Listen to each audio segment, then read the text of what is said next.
Welcome to VGK Today, presented by MGM Rewards, a daily podcast bringing you an inside look at the Vegas Golden Knights 2023 Stanley Cup playoff run. I'm Justin Russo with the Golden Knights on Monday, June 12th, with the VGK gearing up for Game 5 of the Stanley Cup Final tomorrow, looking for their first chance to capture the Stanley Cup, and they're looking to do it on home ice.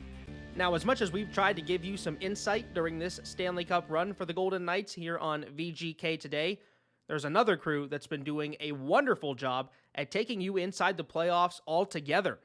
I'm talking, of course, about the great people that put together Quest for the Stanley Cup, a series that follows the NHL postseason and gives you access to those moments that you don't otherwise get to see through exclusive interviews, behind-the-scenes content, and mic'd-up players, coaches, and referees during games.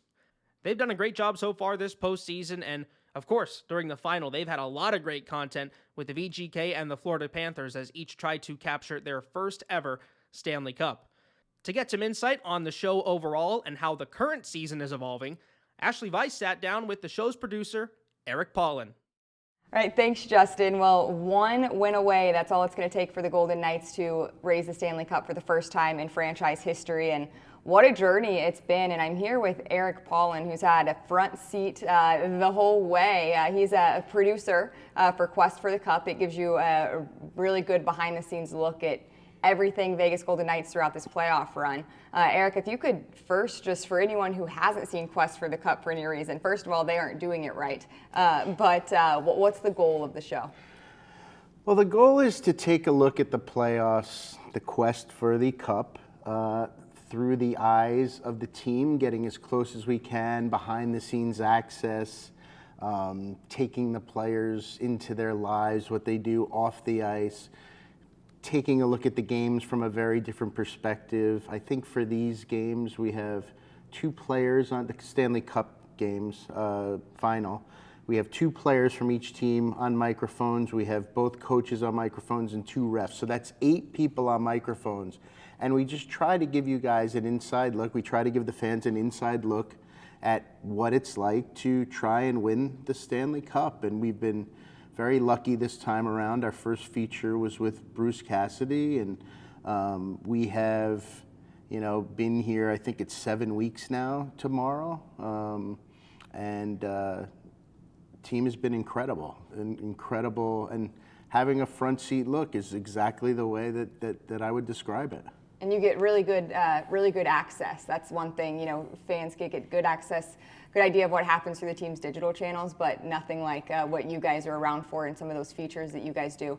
What role do you play in the production process? Well, I'm the producer, which means that I deal with a lot of logistics. I set things up. Now I'm constantly talking to our edit team in New York, Tim Mullen, and Jackie Decker and Steve Stern, who are our executive producers, and we're just constantly running storylines down. Here's what we want to do. Here's what we want to do next. Here's our focus. Can we do something with him? And the PR crew from the Vegas Golden Knights has been, bar none, as good a set of people that I've ever dealt with in 35 years in this business. So it's been, can we do this? Sure. Can we go to Aiden Hill's house and make coffee with him, not knowing that he makes an unbelievable cup of coffee? That's in the last episode. You'll see it. But it's just been this incredible experience, and the guys, after a few days, have really made us feel that welcome into their locker room. And there's always that line that you don't want to cross, and everybody, the coaching staff and every person on your staff and the players, and that they've just welcomed us in, and it's been unbelievable. What's the favorite feature you've done on a Golden Knight so far this playoffs? That's not really fair, because each one had its own little, and I'm going to answer it very politically correctly. I mean, Bruce and his staff have given us access to watch his film sessions. And the sports nerd in me could have sat there all day and watched it, and I learned so much. And now I'm watching the game the other night thinking, guys, Bruce said that, come on. He told you about this. And I'm watching Braden McNabb and he's looking, and they executed it exactly the way that they told them to execute it.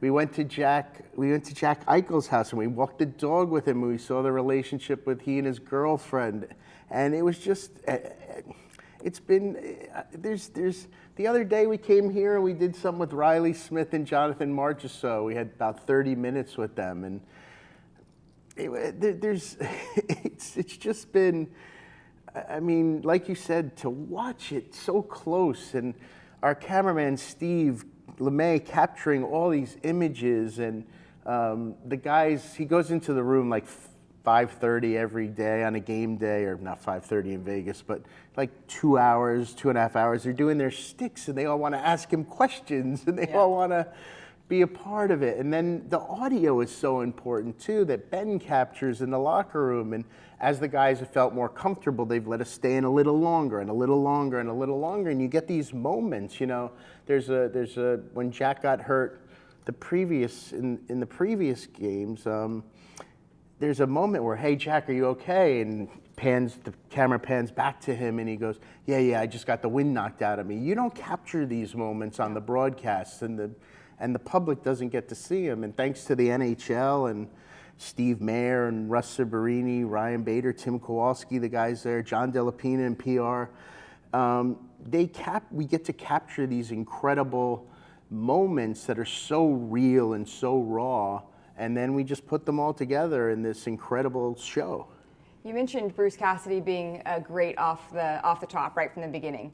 We know how he is with us. We know how he is with media. We know he's not camera shy. Like you said, he'll spill his guts about any and everything hockey. It's like a hockey clinic every time he does a press conference. But how have you seen him get more and more comfortable as the process has gone on? Because it almost seems like he's just used to a camera crew around him at any and all times. Well, I know that he's done this before. They were there in 2019 with the Bruins, and it was the guys who were with the Eastern crew is there, and they were with him the whole time. And the other producer, Jason Katz, said, "My God, look at how big Cole and Shannon have gotten in 4 years." So he's done it. And then that first day, we kind of asked for, like, can we do this? Can we do this? Can we do this? And Nate Ewell got back to us and said, yeah, of course, yeah, fine, whatever you guys need. And I think what really went far was we were in that first meeting, and the guys were in the corner of the room, and Bruce pointed to them and said, this is Quest for the Stanley Cup. There's going to be a camera around from now until as far as we go. Get used to it. And I think that a moment like that is really important for us. And the players see that the coaching staff is all in on this. And then you go to Jack's house, and Jack probably hopefully comes back and tells the guys, oh, these guys are cool, play along with them. And again, I can't describe how much fun it's been. I can't describe how it's almost indescribable. I'm not going to be an athlete. I tried, in high school, and this is as close as you can get. And I hope that we convey what we're seeing to the public, to the Golden Knights fans, to hockey fans in general, and we're really here to grow the sport, and I hope we do a good job of that. You've certainly conveyed it up to this point, and you just gave Bruce Cassidy a lot of credit for the players opening up to you a little bit and word of mouth between the players, but a lot of that goes on you as well, because not to stereotype, but hockey players are known to be more private, especially considering some other sports and professional athletes. How do you go about building trust, making those relationships? I feel like that's a lesson not only for anyone interested to do what you do one day or what I do one day, but just people in general. I think just being around at the beginning. Steve LeMay, our cameraman, says it takes about 3 to 4 days of really being around a lot for them to start opening up to you. And they see what we're doing, and they see the pieces, and they see the perfect example was we did the first piece with Bruce with the film sessions and that the all access to his meetings. We showed it to the Dallas guys, and we said we'd like to do the same thing with Pete DeBoer. Pete watched the piece and said, okay. Yeah. So you get that trust from doing these pieces. And we are a part of the NHL, so we are going to do all positive things. It's gonna be to grow the sport. It's gonna be to get the Golden Knights out there, to get the Dallas Stars out there, to get the Florida Panthers out there, or any teams that would have won.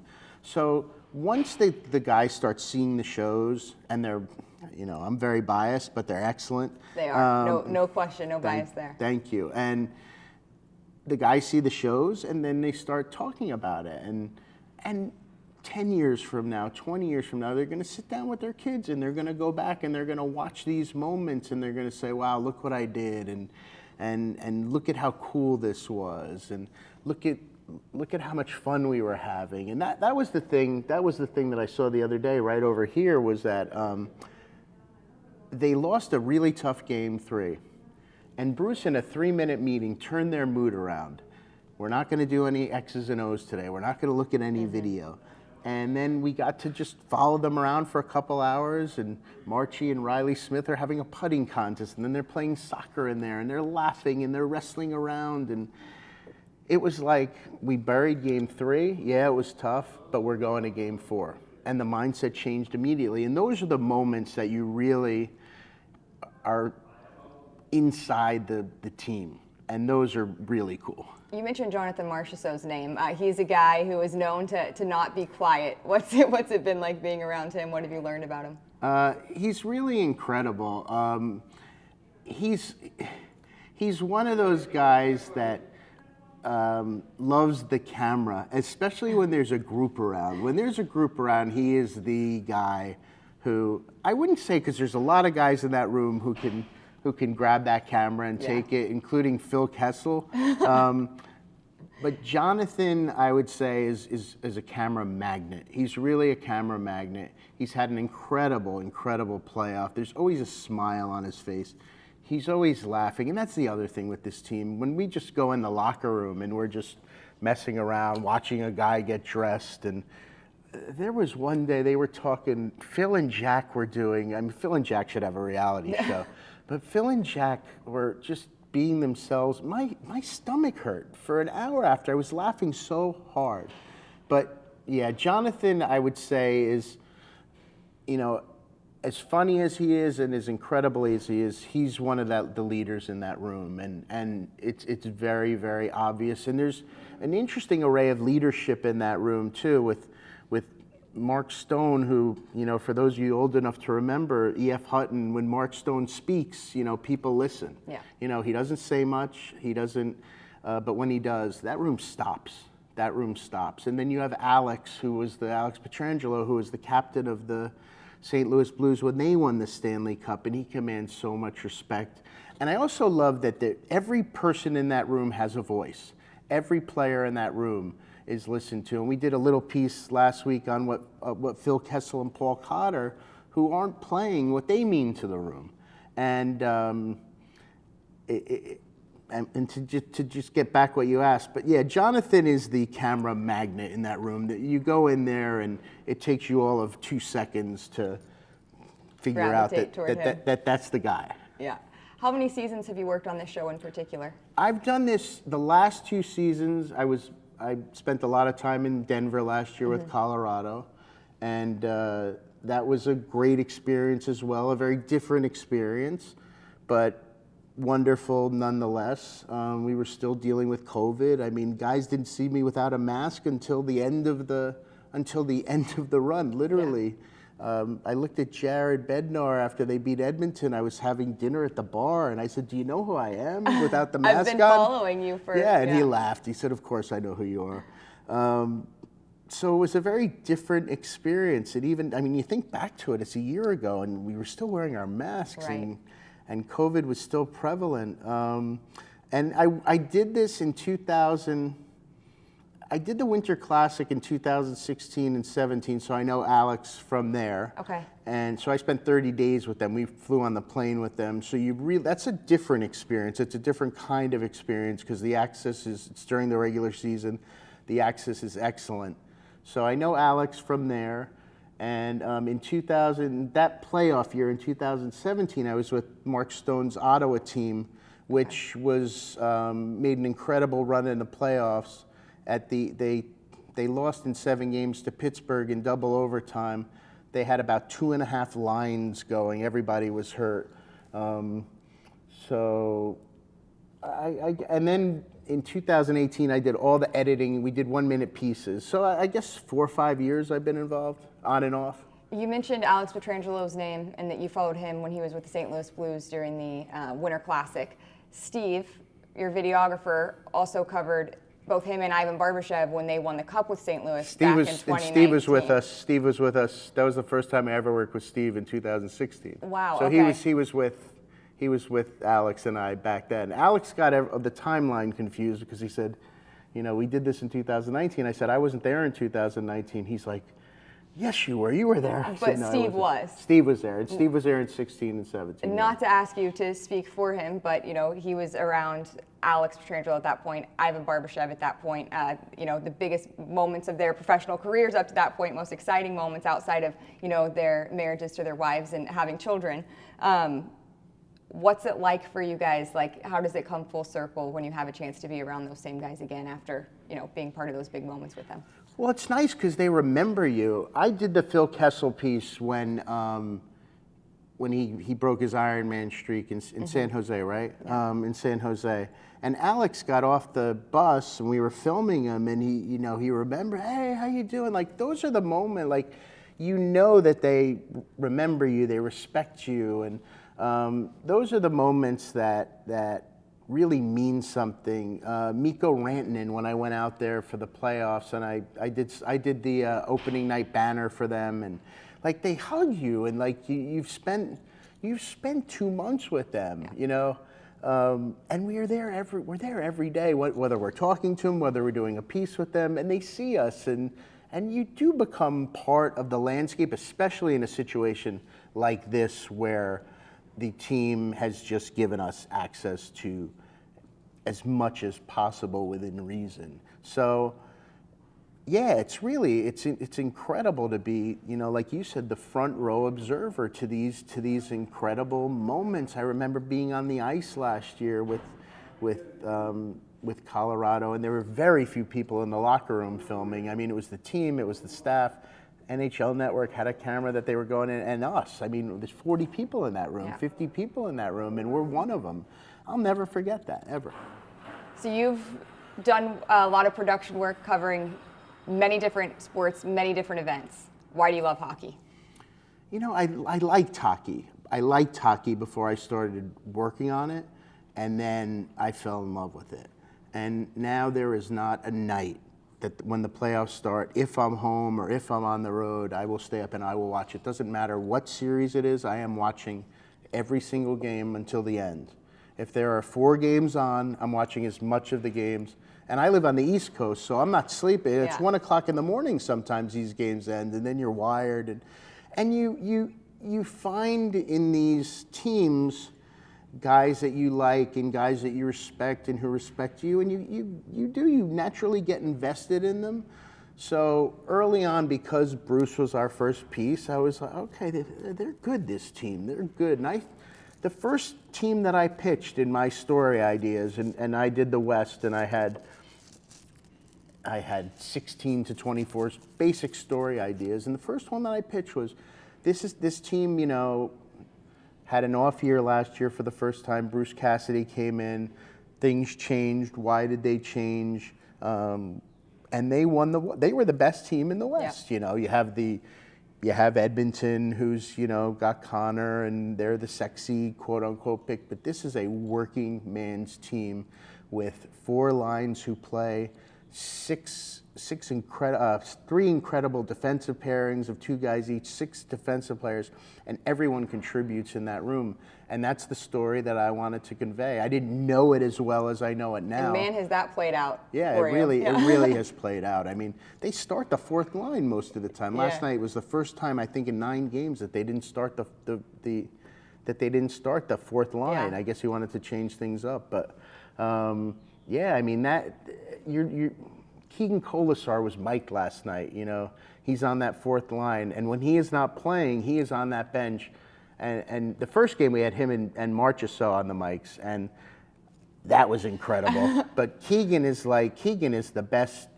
Is the best motivator, the best cheerleader between him and Jonathan. That's the kind of stuff that we wouldn't know because he's not the most talkative. Right. You don't think of him as the loudest in the room from our perspective. But he's got a great personality, and he loves to play hockey. And it really comes. That's the thing I think in our show that you see how much he loves the game, how much guys love the game with these mics on them, and he's a guy who. You know, again, you wouldn't know much about. He's a fourth line guy, but he is an energy guy. Yep. And he's out there just motivating guys, and guys make saves, and there's moments where like he literally yelled, "Oh my God!" like some big play, and then Hill made a save, and he's the first guy screaming, "All right, you know, go Hillsy, you know, come on Barbie." You know, he's just yelling stuff to the team, and it's great, and it makes great TV. And we have these bench cameras in the penalty box that capture the benches. These unmanned cameras that have been really fun to go take a look at, and we've used them very well throughout the shows. Last one for you. Are you going to step up your coffee game after watching Adin Hill's morning routine? I can't do that. I mean, as I get older, I like coffee more and more, but I jokingly said to the guys, I'd like to go over to Aiden's house and watch him make his cup of coffee and just talk to him and see his morning routine, and then we'll come over to practice with him, and you know, we'll do a piece on Aiden. And not to go off the subject, but that's something where luck just kind of plays into everything. We spend the whole day with Aiden. We did the morning routine. We did practice with him. He wore the microphone for us at practice. We went to media day with him, and he's player of the game the next game. Like, you can't write a better script than that.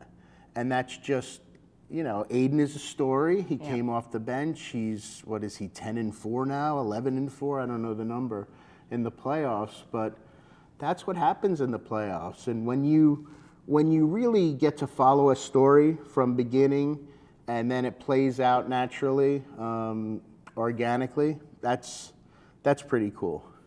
If you don't know what we're talking about with the coffee talk, be sure to tune in to Quest for the Stanley Cup. Incredible stuff, Eric. Glad to have you around up to this point, and hopefully it ends the way the Vegas Golden Knights want to, and we hope you can be part of it. Thanks for doing this. Thank you for having us. If you haven't checked out the show yet, you can do so over on ESPN+. 5 episodes are currently up and available to watch on demand, with more to come as the final wraps up and the story all comes together for either the Panthers or the Golden Knights. Re-airs will also happen on select ESPN channels such as ESPN2 and ESPN News if you don't have an ESPN Plus subscription.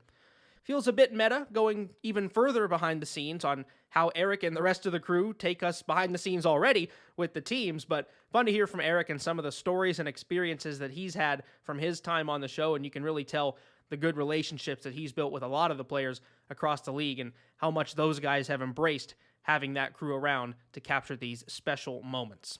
And there will certainly be some special moments tomorrow at Game 5 of the Stanley Cup Final. Again, the Golden Knights and Panthers dropping the puck at 5 p.m. Pacific time from the Fortress, Vegas with a 3-1 series lead and an opportunity to hoist the Stanley Cup at the end of the night if they're able to get one more win. The environment at T-Mobile Arena is going to be loud, raucous, chaotic, whatever word you want to describe. It is going to be an electric atmosphere at the Fortress tomorrow, given the circumstances around the game. And if you're looking to get to the game again, even with a high demand, given the circumstances, always keep an eye out for holds to be released on tickets to the game.